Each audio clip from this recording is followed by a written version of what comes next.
es la evangelización del Nuevo Mundo, y una figura que fue un eje central de esa evangelización fue la reina católica de Castilla. Bueno, ustedes habrán oído, y de Isabel y Fernando, los reyes católicos, y fíjense que le dieron ese subtítulo por buenas razones, porque él no era tan devoto, pero ella sí. Ella había tenido una crianza muy difícil y se había agarrado al Señor, y ella empezó la reforma en España antes de que empezara Martín Lutero, mucho antes en Alemania. Y cuando yo le estoy hablando a ellos de, ¿verdad?, lo que dice el texto sobre Isabel la católica, y alguien dice, qué pena que era católica. Y yo le digo, era la única iglesia existente. O sea, todavía no había ni ocurrido la reforma. Y de hecho, Martín Lutero siempre pensó que la iglesia iba a ser una, que no se iba a separar, de que las cosas eventualmente se arreglarían, y de que ese concepto de la iglesia es una, eso era un concepto increíblemente fuerte. Con eso no se jugaba. ¿Por qué? Porque la insistencia de Jesús, ¿verdad?, antes de morir, ese capítulo 17 de Juan, ¿verdad?, esa constante urgencia y oración de que la iglesia sea una. Más tarde, obviamente, con tanta división, pues entonces lo que nació fue el concepto de la iglesia invisible, que a pesar de que nosotros tenemos estas instituciones humanas, hay una iglesia que, ¿verdad?, trasciende todas esas diferencias, y nos inventamos ese concepto de la iglesia invisible. ¿Para qué? Pues para llenar ese gran vacío que se había quedado pues con tanta división. Así que eso sucede muy frecuentemente, ¿verdad?, en esta crítica a las raíces paganas. Hay una crítica muy, muy profunda a la Iglesia Católica.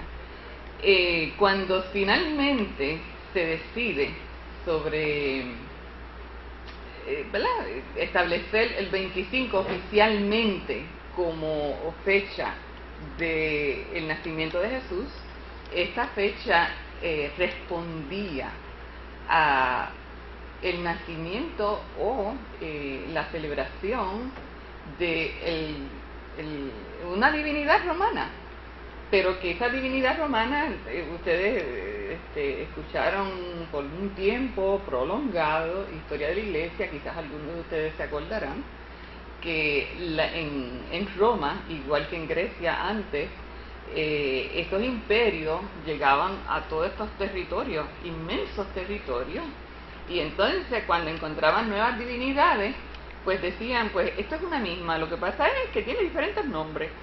Si es una divinidad del sol, pues en Grecia le dicen tal cosa, en Persia le dicen otro nombre, en Egipto le dicen otro, pero es la misma divinidad, ¿verdad? Y entonces pues en Roma era Saturno, era un rey del sol, otros dicen, rey, era una divinidad, era un dios, otros le dicen de la agricultura. No hay agricultura sin sol, está como todo mezclado, y en diferentes sociedades pues tienen diferentes matices, pero es todo lo mismo. Y entonces, ¿por qué se escoge esta fecha? Esta fecha tenía algo bien especial, y es que el 17 de diciembre había una celebración que duraba una semana, y esa semana culminaba en el 25, y tenía fecha bien importante, lo que nosotros llamamos el solsticio de invierno, que es el día más corto, ¿verdad?, del año, que es hoy, 21. Y entonces en una sociedad antigua, miren, eso es bien común, porque son sociedades agrícolas, y son sociedades que no pueden perder el calendario agrícola, porque si ese calendario que llegó a suceder en la historia se adelantaba o se atrasaba, porque se trazaba mal, ¿verdad? Las 24 horas o lo que fuera, entonces después de ciertos años o después de ciertas décadas, o siglos, entonces el verano empezaba 12 años antes de lo que realmente empezaba. y había que ser bien exacto, porque las cosechas, las siembras, todas había que hacerlas, ¿verdad? Sincronizado con la naturaleza. Hoy, o desde un tiempo para acá, pues miren, ustedes los más viejitos se deben acordar del famoso calendario que yo recuerdo chiquita, el Bristol. El Bristol. Eso era como una Biblia. Eso era como una Biblia. Miren, mi mamá, que tiene 80 años, ella sabe exactamente, tú le preguntas, ¿cómo está la luna? Ella sabe en el momento, te dice, está creciente, está menguante, está llena, o, ¿tú sabes por qué? Porque automáticamente las personas mayores salen y lo primero que hacen es observar la luna. Y yo lo observo y yo puedo decir, qué linda, pero no se me queda así tan menguante, si está algo, tú sabes, llena o lo que sea. Pero esa gente se crió en una sociedad agrícola, ¿ves? Y entonces esos son detalles que no se podían perder. Bueno, pues en una sociedad romana del siglo IV, se escogió una fecha simbólica. Ya vimos que el simbolismo era parte de las prácticas de la época, ¿verdad? Si ahora quieren ponerlo como que fue para ganarse a los paganos, miren, aun cuando fuera así, eso es un método de evangelización. Cuando yo estaba discutiendo esto en ese panel que les mencioné, el otro compañero dice, en la época antigua, cuando una sociedad conquistaba a otra, ¿sabe lo que hacía? Construía los nuevos templos donde estaban los templos antiguos. Y entonces en ese momento yo me acordé, ¿verdad? El templo que nosotros tenemos en mente es el judío, y donde está construida la mezquita de Omar hoy, pues exactamente, ¿verdad? Que es una mezquita musulmana, donde está construida exactamente en el sitio donde estaba construido el templo judío. ¿Ven? Así que ponerle una fecha sobre la otra, que de hecho eso se hizo en sociedades aborígenes en el Nuevo Mundo.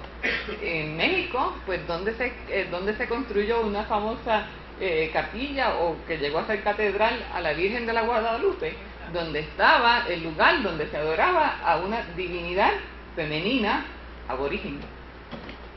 Igual se hizo en otros lugares en América Latina. Esta es la más conocida, ¿verdad? Porque la devoción es tan profunda en México. Pero era costumbre siempre, donde igual que en la evangelización de América, cuando los españoles llegaban, triunfaban y traían su religión, no se cuestionaba. ¿Por qué? Porque el aborigen pensaba que quien le había dado la victoria a los españoles no habían sido sus armas, habían sido sus divinidades. ¿Se fijan? Y entonces, si es más poderoso que la mía, pues mejor unirme a ella. y sucedió en Europa también. O sea, cuando en los siglos que se empieza a expandir el cristianismo en Europa mismo, después que el cristianismo se hace legal, donde pueden empezar a salir misioneros y empiezan a conquistar, pues el rey conquistado dijo, ok, pues yo me convierto al cristianismo, y todo su territorio se convertía. Incluso, y aquí hago un paréntesis, cuando la reforma echa raíces y algunos nobles se convierten, pues al otro día toda la gente del territorio de ese noble es luterana. Y si por alguna razón, y pasó, ese noble, dueño de ese gran territorio, volvía a ser católico, al otro día todo su territorio era católico. Quienes tenían derecho a escoger la religión no eran los vasallos, los siervos, la inmensa mayoría de la población, eran quienes, los nobles. Igual que, ¿verdad?, en nuestra sociedad, un tiempo atrás, ¿quiénes podían votar? Los que tenían propiedades, después los que sabían leer y escribir, pero la inmensa mayoría no votaba. Y después entonces empezaron a votar los hombres, perdón, las mujeres. Y después de la guerra de Vietnam, entonces le bajaron la edad a los jóvenes, porque si a los 18 años podían ir a votar, pues ¿por qué no podían ir a la guerra? Gracias.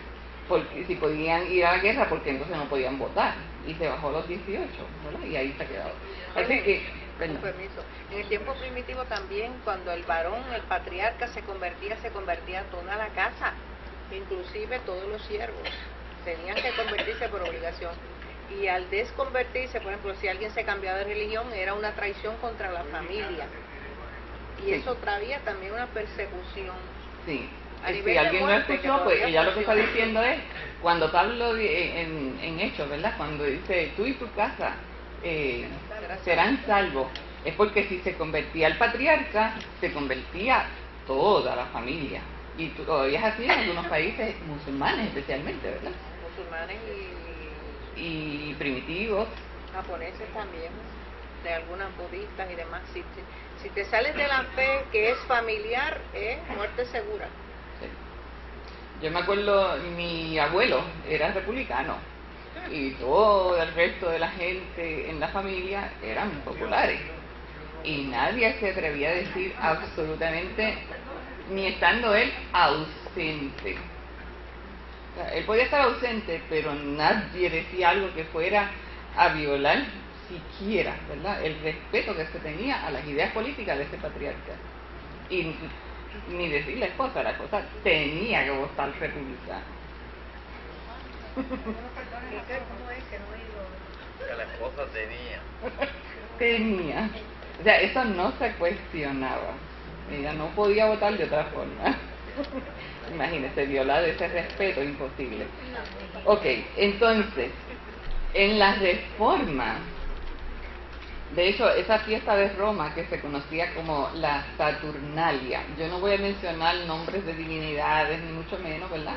Me gusta generalizar porque empiezan a crearse quizás, en primer lugar no se van a acordar después, y entonces cada sociedad tenía su nombre, y lo que yo he visto en la literatura es como una confusión de nombres, así que ni lo voy a mencionar. Y eso era como unas fiestas patronales, donde toda la gente participaba y se intercambiaban regalos, y la gente bebía y no trabajaba. Miren, las fiestas patronales en Puerto Rico en el siglo XIX a veces duraban 30 días. Lo tuvieron que regular porque la gente no trabajaba. Y entonces los redujeron a 3. Eran 3 días. Cuando llegaron los americanos eran 3 días. Y entonces después lo subieron a 9, ¿verdad?, porque era la novena del patrón. Y así se ha quedado bastante hasta ahora, hasta bien reciente. Pero esas fiestas eran de días, eran de muchos días. Y entonces, pues esa fecha del solsticio, ¿verdad?, esa era una fecha, como ya les mencioné, es súper importante porque era como celebrar un renacimiento, ¿verdad? Si este es el día más corto del año, mañana es un nuevo renacer y empieza a extenderse el día hasta que es suficientemente duradero y hay sol y hay el clima para sembrar y cosechar y sobrevivir, porque literalmente antes era así. Ya pues la tecnología nos permite a nosotros obviar todas estas cosas, pero antes no. Almacenar no se podía. Exacto. Bueno, entonces en la Reforma la Reforma, estamos hablando del siglo XVI, ¿verdad?, hace 500 años atrás. Vamos para el 11, la Reforma, vamos a cumplir 500 años de Reforma en el 2017. Eso muchos de ustedes se van a acordar, ¿verdad? Lo que falta para eso son 6 años. Y eso va a ser una gran celebración pues en todo el mundo. Y con la Reforma vino mucha oposición a la Navidad. Algo parecido